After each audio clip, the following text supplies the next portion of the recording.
we have satisfied all automation requirements.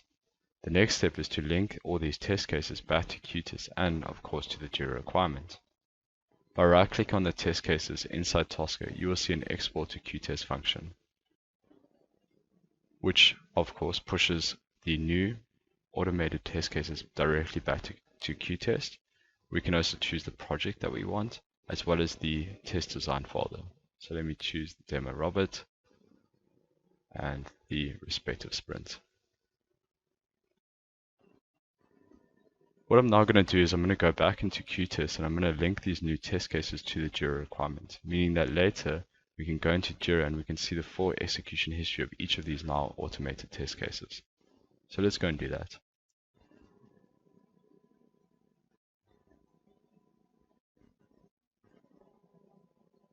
Once they're all linked, it's now time to obviously go and execute these test cases. And we can do this through qTest Launch, which provides a scalable macro view to run an efficient test automation strategy.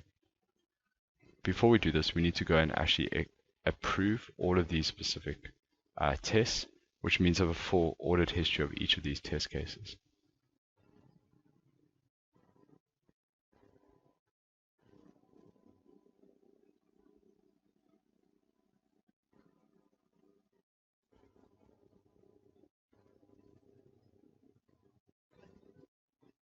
Once I've done that, I can now create test runs and place them into the respective test cycle, which is Sprint 7 automated tests. Once this has been completed, we're going to go over into the execution area, where again we can see the unexecuted status of each of these particular tests and all the relevant details to it, very much like the manual test that we saw earlier.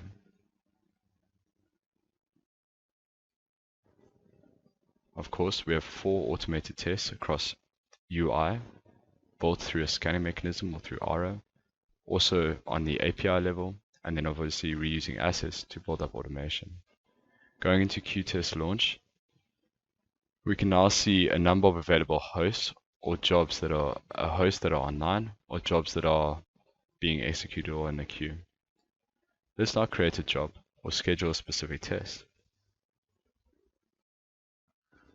What I can do is obviously specify the name, look at my respective projects, and then obviously where the results will be stored once it's successfully executed. Let's go and choose the specific test runs in Sprint 7 automated test. So let's add this into the test runs to run. And of course, let's go and select next and say run immediately.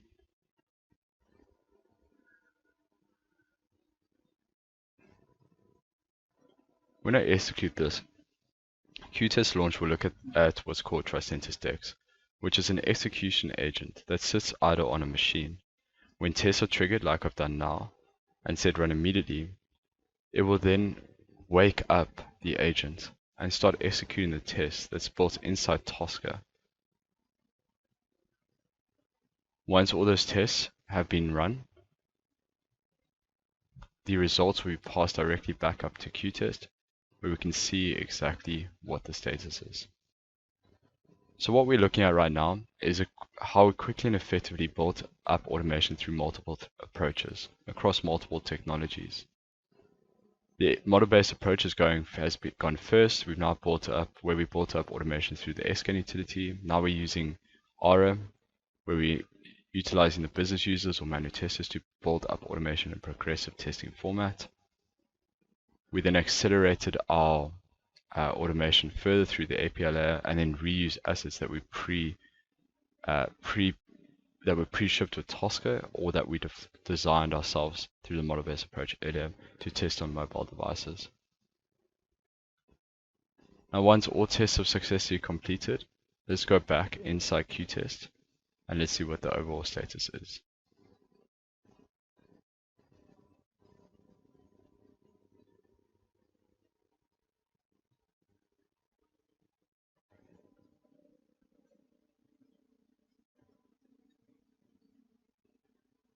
So we can see that all the tests have now successfully passed, all 4 automated test cases. So remember we started with 1 manual test case, then pushed it into Tosca, and then I showed you how we can utilize other different scanning mechanisms to build up automation. And of course, pushing them into qTest has it all linked through a breadcrumb trail directly into the original JIRA requirement, a single source of truth, where we've got the different description fields there, as well as the overall execution history.